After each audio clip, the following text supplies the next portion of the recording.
You are in the ring with Hector Colon, 7-time national boxing champion turned nonprofit president and CEO. Hector knocks out the big issues facing social services today with high-impact leaders from around the U.S.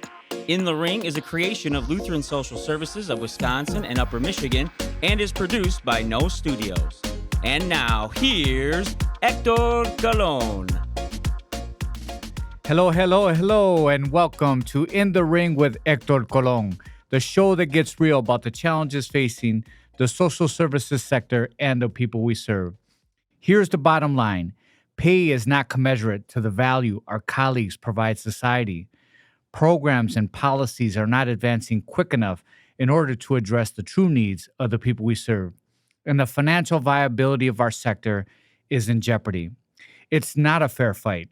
That's why this year we're going to take on these issues with people at the center of these challenges, true champions who are willing to get into the ring with me. Thank you to our guests and our new In the Ring podcast sponsor, M3.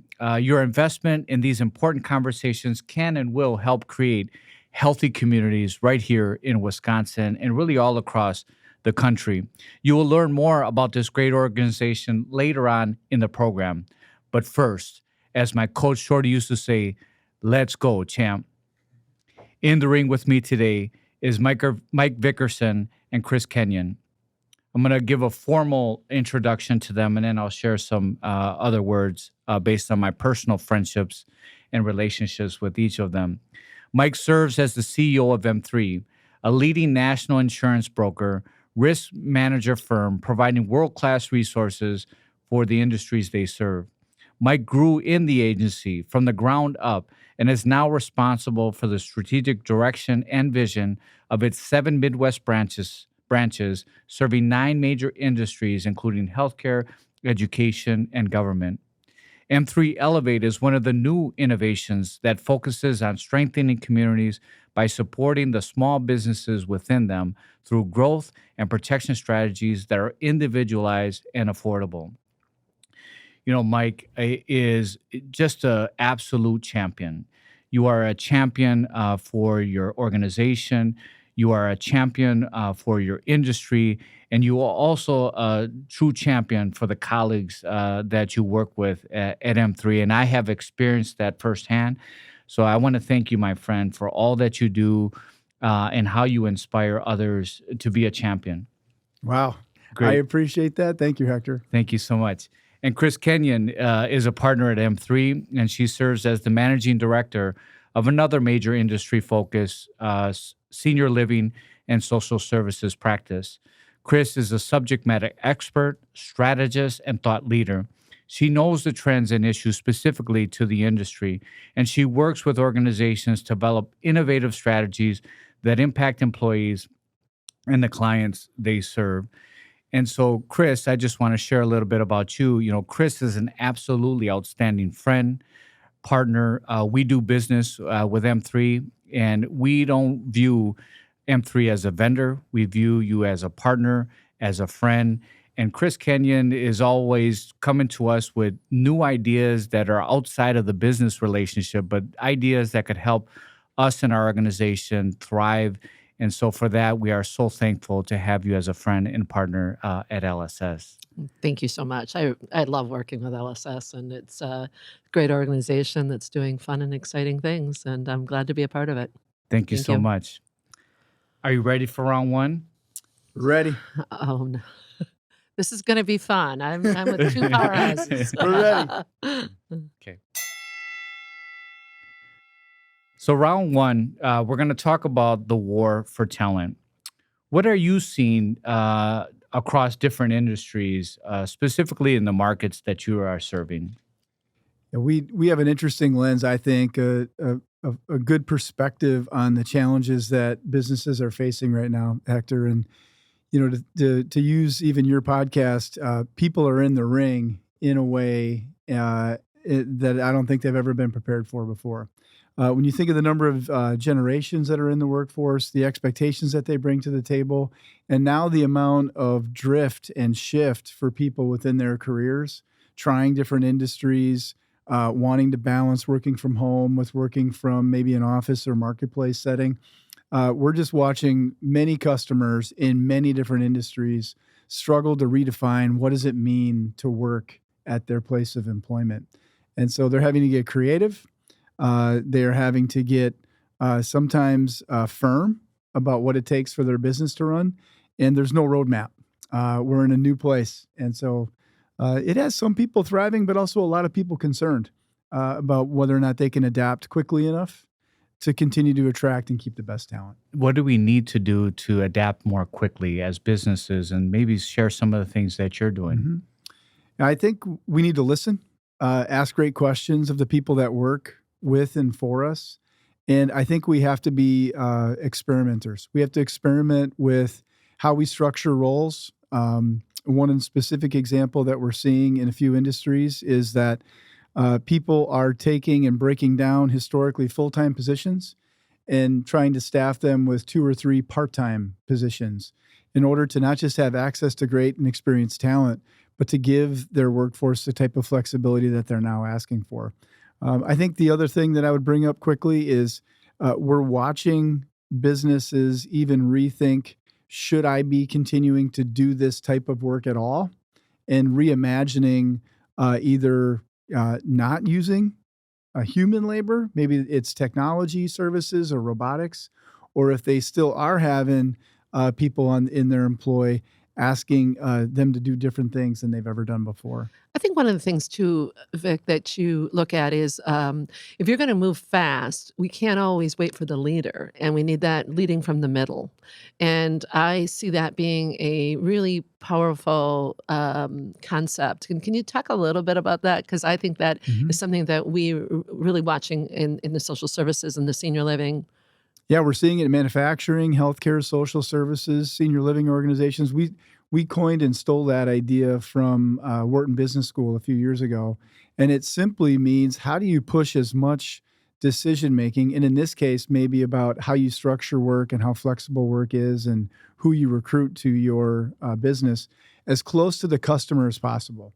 That typically people in a more bureaucratic setting or a senior position aren't as close enough to the customer to make decisions quickly enough and to experiment enough with, in essence, building the best team.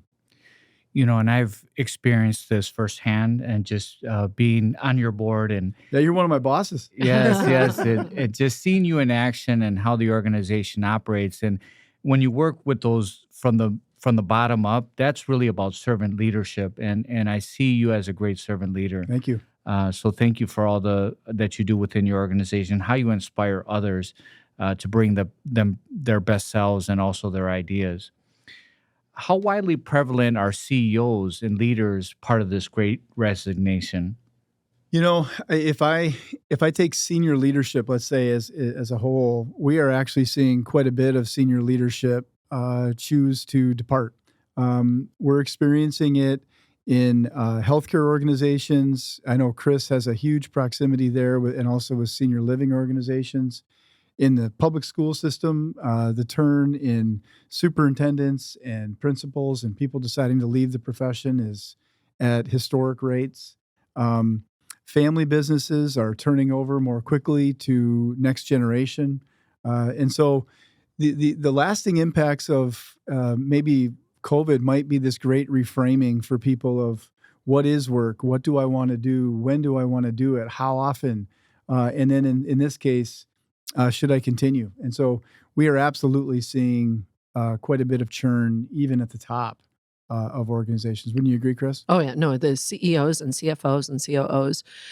We had one person on my team who went on maternity leave, and when she came back, I had to tell her all the organizations that the leadership that she had worked with were no longer Changed. there. Yeah. And then, the other thing though, I'm just starting to see it, but people that are re-engaging with the workforce, those people in their 40s and 50s who resigned or retired early, have taken a little bit of a break, and now they're coming back. And I just, it's fascinating to listen to their stories, but they have a renewed sense of inspiration, but also new priorities. And these aren't people with young children either, so it's not that, but they do want work-life balance, just like our younger people who are raising families. And I think now more than ever, and you have this in your blood and in your cultures, we have to treat our employees so well. Appreciate them, recognize them, pay them commensurate to the value they provide, and engage them in the strategic direction of the organization so that they feel part of something larger than that job. And I know that you guys do that very well. And I think that's something that I'd like to highlight of is something really important to make sure we can retain our workforce.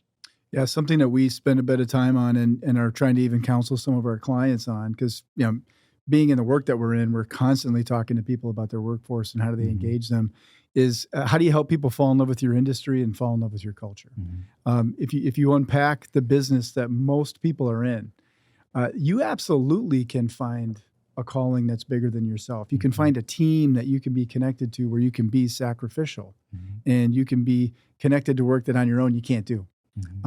But I'll use your phrase, now more than ever, I think businesses and organizations have to engage their workforce in the work that they do so that they can fall in love with that business and then simultaneously fall in love with the culture of that organization that helps deliver that. I mean, think about your organization and who you reach and who you touch. Somebody new to LSS might need a little bit of that from one of your leaders, maybe someone from the middle of your organization, not necessarily you. But when businesses engage in that, look out. Yes. Look The out. knockout. They're going to start knocking it out. Yes. Thank you so much. So this completes round one. In round two, we're going to talk about corporate responsibility. But first, a word from our sponsor.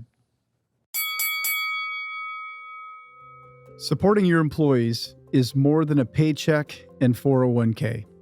It's just a fact. People today are at a higher risk of experiencing mental illness, housing insecurity, and substance abuse. Do you know the health of your employees, your communities? How can you step up your benefits to better address their well-being? M3 Insurance helps businesses see beyond basic benefits and support employees where they live. It's a meet them where they are approach that LSS delivers to their clients every day. M3 and LSS offer real solutions to now commonplace realities that strengthen employees and inspire communities to thrive. Test your employee benefit strategy now by going to m3ins.com. All right. You ready for round two? Ready? We got it. Corporate responsibility. So what is the responsibility of corporations to our community? And tell us a little bit about what M3s has done in terms of their giving back to the community. We're completely sold out on, I don't care what, from our perspective, industry you're in or business that you're in, wherever you are conducting that business, you have a massive responsibility to the community that you're in. We take so many withdrawals, whether it's natural resources, people, that we have to give back. And the thing that we've done is we've tried to engage each of our 7 offices in their individual locations, in addition to having a global strategy as a business that identifies both time and money that we want to invest back into the industries that we serve and the communities that we're a part of so that we can be a builder. Like, we literally view ourselves as having the responsibility to build up the community and take an active role. Chris, I don't know about you. I think you also see how it's connected to workforce and what people are expecting. When you think about it, we're a for-profit or organization. And so how do you get people attached to the mission? It's getting in there and doing what they want to within their communities, whether it's Habitat for Humanity, helping people build, volunteering for a day. When you think about, we want to build our teams because people are working from home. And what are some activities that we can do? We can actually volunteer together as a team. It builds, it helps support the relationships that we need to work better as a team. And they really enjoy showing up for these items. But it's you're right. It's serving your community. Serving. That's interesting. A point about how, we're in our houses, we're on Zoom, and we aren't together as much as we were, pre No. COVID. So finding these opportunities to volunteer is a way to getting people together. I like that a lot. The next question I have is, so how can corporations make more of an impact on some of the big issues facing our community, things such as severe persistent mental illness, homelessness, and joblessness, those factors that are really impacting our communities and individuals within our communities in a significant way. So I think it starts with taking a very active interest in the community that you're a part of, to find out the status of the issues you just described, Hector, and then having enough bandwidth and energy to go about researching the best way to help with that work. I think one of the things that can happen often to businesses, and sometimes in our history it's happened to us, you can get very busy pursuing whatever vocation that you're in or whatever industry that you're in. And while serving and building the community can be a big part of who you are, it doesn't necessarily get enough time. And I do believe in this present day that leadership has to devote significant time getting to know the issues facing a community so that they can address the types of things that you just mentioned. I think the other piece is that you two are accustomed to giving. Not everyone is, and how do we teach them that that's important? And that's what I've watched at M3, Mike, with your leadership. Is there some people that never even thought of that as a responsibility, and so that giving and I think particularly those who've gone to church or had their parents or whomever demonstrate that giving. We forget that not everyone's seen that, and so at your organization, how do you demonstrate it? I think that's what I've watched. And People coming in right out of college and watch what we do and how we do it. You're taking that for granted. Yeah, and you just triggered something. A real quick add on, Hector. I know I want to be efficient here, but I think something that's real practical for businesses to think about is when they do make a decision to help with what's going on with mental illness or social determinants of health, or there may be real critical DE&I initiatives happening in your community you want to help out with, or homelessness types issues. When you decide to participate in trying to build and be as part of the solution, how do you engage the rest of your workforce and bring them along with you? Because I think historically, potentially what's happened is leadership in those situations maybe has written a check, or they've shown up at a dinner, and the rest of their organization didn't get a chance to participate. And I think now part of doing all of this work and being socially responsible isn't just doing that work at a leadership level. It's finding a way to weave in the rest of your organization. Love it. That's awesome, and the need is great. So we need more than just leaders within organizations to be involved in making a difference in the lives of others. So I like that a lot, and it's also a way for them to really be engaged. Well, so on our team, we have 24 people. That's 24 different potentially communities and so many more opportunities. But I think the number one starts with education. Do you remember, this is years ago, and that's when I thought, I don't know what's going, illiteracy in Dane County. Never thought that was an issue. And then we brought it back to our individual teams, and everyone gave where they could. And it was, some gave money, some gave time, some gave, and we all got to give in different ways. But then you think about, 15 years later and where those individuals are and how they've grown through the organization in what they're giving and how they're giving. Great. That's really, really cool. That's a great point. And you talked a little bit about this earlier, is when we're in these communities, how can we go in there and listen and understand the needs and challenges that they have?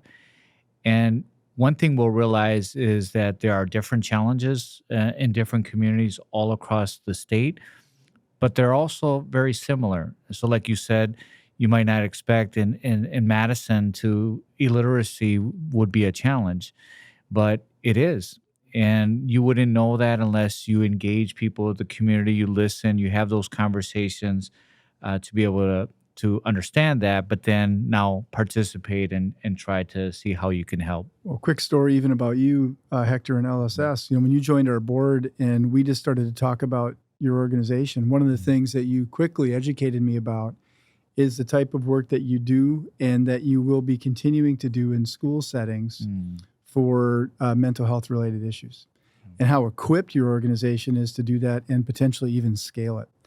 Our school systems are facing this issue at a level that they never have before, from administration to educators to staff to students, maybe even parents, depending on where they're coming from. And, if we didn't have that conversation and I didn't get a chance to listen to not just the mission of LSS, but what you're doing, I would never have known. And so since then, we've been able to talk about that in different areas of the state about how you could be a local partner. Thank you so much. And just a little bit about our school center mental health program. This is a wonderful program because it's early intervention, it's prevention, it's holistic, and that doesn't just address the needs of the child, but also that parent. Looks at the broader social determinants of health, housing, food, job, training, transportation, medical. It really looks at all of that. But then it also doesn't stop there. It supports the teacher because now a teacher is stressed. He or she is overwhelmed. And they also need some tools and support to make sure they can do the best job they can for that child. So thank you for bringing that up. And also thank you for just your partnership in general with LSS. So that completes round 2. In round 3, Mike and Chris are going to help our listeners better understand how social determinants of health can improve health and well-being and decrease healthcare costs. Okay, Mike and Chris, are you ready for round 3? You got it. We're ready. Just held off. Come on now. So round 3, social determinants of health. First, I'll share a little bit about what social determinants of health really means. If you look at the literature and the research, it really says that individuals, you have to involve the full social determinants of health to improve the health and well-being of those in the community. And some of the elements of social determinants of health include housing. So does someone live in a nice house? Is it affordable? In a nice neighborhood? Food is the person eating breakfast, lunch, and dinner, and is it healthy? Do they have a doctor, transportation to get to that doctor, a good job or training that'll lead to more financial viability within that household? So those are some of the examples of what are involved in the broader social determinants of health. So my first question, in what ways is M3 working with organizations to support efforts to improve health and well-being through the social determinants of health? Yeah. Well, I think when you think about it, we sell and service employers on their employee benefits, and it used to be the health insurance, your 401k, and the wages that you paid. That was your responsibility as an employer. When you start thinking about the social determinants of health, not all employees are treated the same. Some have other issues, and we can't rely just on the wages, the 401k, or the pension, and health insurance and vacation to support your employees. I also think that when you understand your employees and what is in their way, can they get to work? Do they have even housing? Are they homeless? And obviously that doesn't apply to necessarily M3, but the people that we serve, it certainly does. When you think about it in senior living or social services, only 30 to 40% of their employees are taking the health insurance. Compared to the general industry, where that number is at minimum 80%, if not over 90%. So they're not valuing your health insurance. The 401k or pension, they're not thinking long term on those things. So what are your employees struggling with? Is it food, access to good quality food? There's some really cool.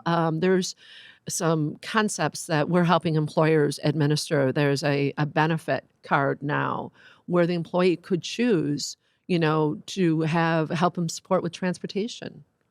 How about childcare?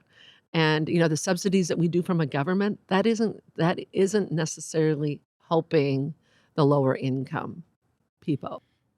Yeah, I think Hector, the only thing I would want to jump in and add here that is an imperative for businesses is how they spend time with their management team and train them up on how to both coach and come alongside the people that work for them, and also how they can spot potentially signs that someone's struggling with a social determinant of health, because it's a skill set that may not come naturally to leaders in an organization. And I think responsible companies are taking this issue up more and more and more so that their team can coach, love on people, connect them to resources, and even be able to spot it. Prior to the pandemic, when we would have this conversation, employers would say, our HR department, this is what we administer. Our supervisors, this is what they know. They Yeah, know their different now. job. And I think that they're finally understanding they have to, approach their employees and understand what are their, their constraints. What is going on in their home life, and not just what's happening at work. I really love this. And I think there are some historical barriers that there's this assumption that we don't have the flexibility to do some of these things. So I like the fact where you said, 401k, not everybody might need that right now or want that right now. They might need actual food or transportation. And that's what they need to make sure that they can live their best selves and bring their best selves to work. So that creative thinking and listening, what do they need on an individual basis? Recently we had a conversation within the organization. Some people have left the organization because they're going to other businesses, many of them for profit, and they don't offer health insurance, but they pay higher on an hourly wage. And I know that HR in the past, and we need to revisit this, but we wanted to explore that option. So some people don't necessarily if they don't want insurance, they don't get it, but then they can get higher wages. But there are challenges with that in our organization from an HR legal perspective, equity issues. So we're trying to wrestle through that, but I would love to have more flexibility. If somebody doesn't want insurance, let's pay them better. Yeah, I think though, I would first, Yeah. I do think health insurance is, and not just because we sell it, but you're overall paying for your health. I mean, that is something we need to make sure Right. that is Available. covered, whether it's, Right. so, and so that's where I would start. But then it doesn't have to be the end of the conversation. And I think that the other piece is when you think about your compensation package, what serves one won't serve another. If you have a husband who's working and yet you can't put food on the table, he might have the health insurance. You might need something different, or vice versa. So I don't think it's that the health insurance still needs to be a big part. So when I was saying it just isn't the only thing. Right. And I also think, particularly in social services and in senior living, where we're restricted on how much we can give by the government, reimbursement rates, they aren't going up high enough, right? So, but that in itself, paying people more isn't going to solve our problem either. We have to figure out how do we be more efficient with the money that we have, and what do they need. And so I think I'm going to go back to not everybody's the same. And how do we become more flexible in the benefits? Yeah, I think, Hector, you brought up some real logical constraints that human resources departments and others find, because there are things that you have to do legally and consistently and pay attention to equity, et cetera. And at the same time, one of the things that we're seeing people do, and I think your team does it as well, is, actively survey the people that work, as an example, at LSS, survey the people at fill in the blank business to find out needs that they have. Because we also, I think, are seeing businesses become even more creative about how they connect people to resources in the community, especially if they've got people on their payroll that might, be within a few 100 percentile of the federal poverty line. Because some of our industries and some of our businesses still have people that might be compensated at 200 or 300 or 400% of the poverty line. And if we have those folks, they could be struggling with social determinants of health. And it's our job, I think, as businesses to help get creative and connect them also to resources even outside of our benefit programs in the community. Exactly. There's really great United Way resources. For sure. Yep. Great. Again, listening, understanding the needs, and learning from our colleagues is the only way we're going to be able to serve them better. And you guys do a great job of that. Last question is, what are the health outcomes and cost savings that you are seeing with organizations that have a social determinants of health strategy? I think the single biggest area that we see a real benefit in is in pharmacy. So pharmacy has become a massive component of employers' spend. And so it's also a massive opportunity for not just great efficacy of treatment for people that work there, but also potential savings. And when we literally see people coming, as I think you said, as their best self, because social determinants of health are addressed, then I think also connecting a dot with Chris's point, they actually interact with and consume their health insurance, which is very important, in the best way. They take the education that's provided. They leverage the resources that come along with a pharmacy benefit manager or a health insurance plan. They stick to their drug regimen, which keeps them out of the hospital and keeps them healthy and keeps them productive and keeps them working. And so that's probably the most tangible area that we're seeing from our benefit practice that's a real win for employers and the people that work there. I think another area where we see social workers being paid for through the health plans and employers joining together to hire a social worker to, kind of connect resources. And then you get people getting treated with the right health provider at the right time. We're very inefficient as consumers of healthcare generally. And so that if we can be, more directed to get the right place at the right time. We're seeing that. I think the other thing with employers is really looking at outcome versus output. I think, what is the outcome that you want to receive and being able to define that versus the output. And what made me think of that is, Mike, when you're talking about surveying. Surveying is a good way to figure out what is your outcome. Are you reaching your outcome? How many people? And there's some really great surveys to and again, it depends on your industry, but definitely social services. I would start with a survey that looks at the social determinants of health for your employees and identifies where are they struggling and how are you improving those metrics. And you'll see that by more engaged employees. You'll see that by higher retentions. That's holy grail stuff, employee engagement. Yep. Yeah. Great. Well, that concludes our final round. Thank you so much for the very engaging conversation and the wonderful insights that you have provided us. But I have one final question. Ooh. You ready? Is that overtime? Ready. Or what? How are you knocking out 2022 personally and professionally? And I want to start with Mike. I already called you the champ, but I want to know how you're going to be the undisputed through your goals in 2022. I'm revisiting an old but tried and true habit.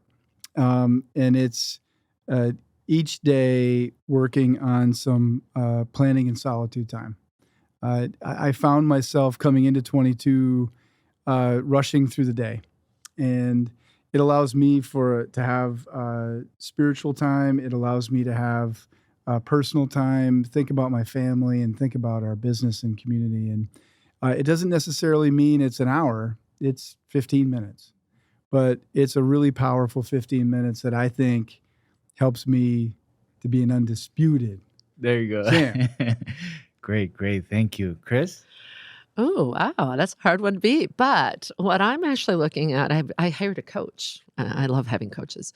And looking at instead of doing, I love to fill my calendar and making sure that I'm hitting and I'm very competitive. Looking at being versus doing and helping the team that I serve and demonstrating what it means to lead versus To and so do. yes. And so it's really been fun to then reflect on the day is something that's relatively new, but I love reflecting. Oh, thank you so much. Again, you guys did outstanding job here imparting your wisdom and insights to our sector. We really appreciate your friendship, your Thank you, Hector. partnership, and I all you appreciate do for this community. You are a wonderful corporate sponsor, corporate company. Thank you. Oh, Thank you, Hector. Thank you. I want to summarize some of the great insights we received from both Mike and Chris.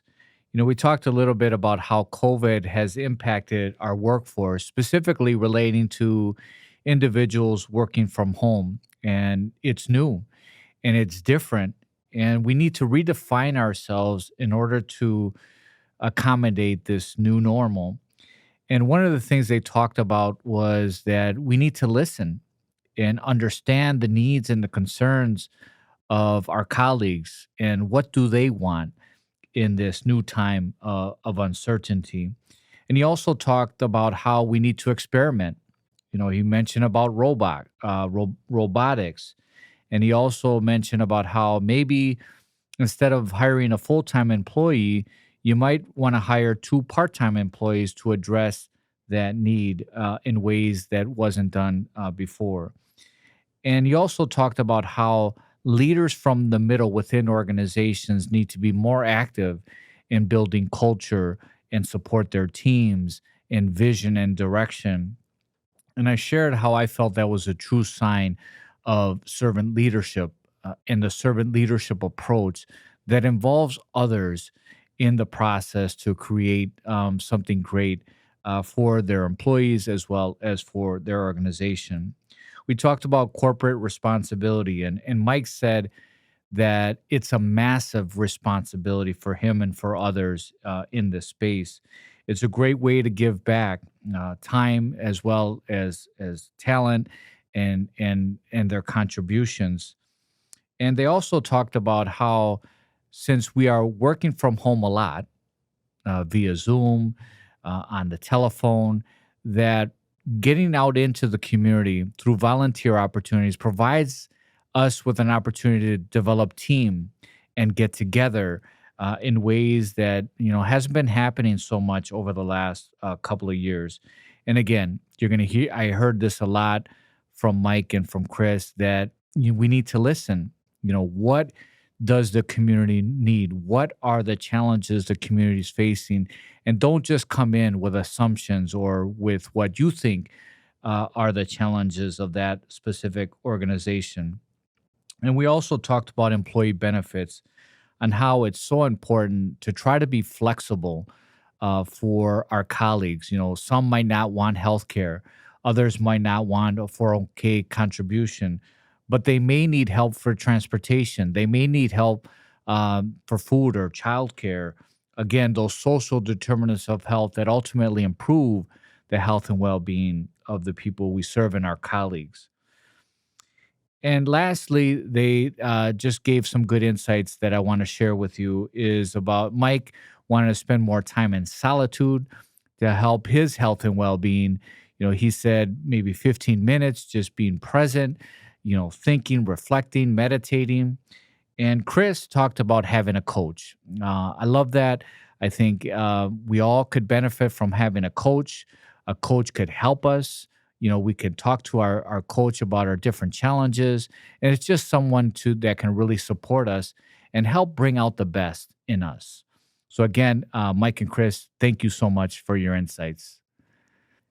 Next month, I will get in the ring with Wisconsin gubernatorial candidates, Governor Tony Evers and his opponents, which will either be Rebecca Clayfish or Tim Michels.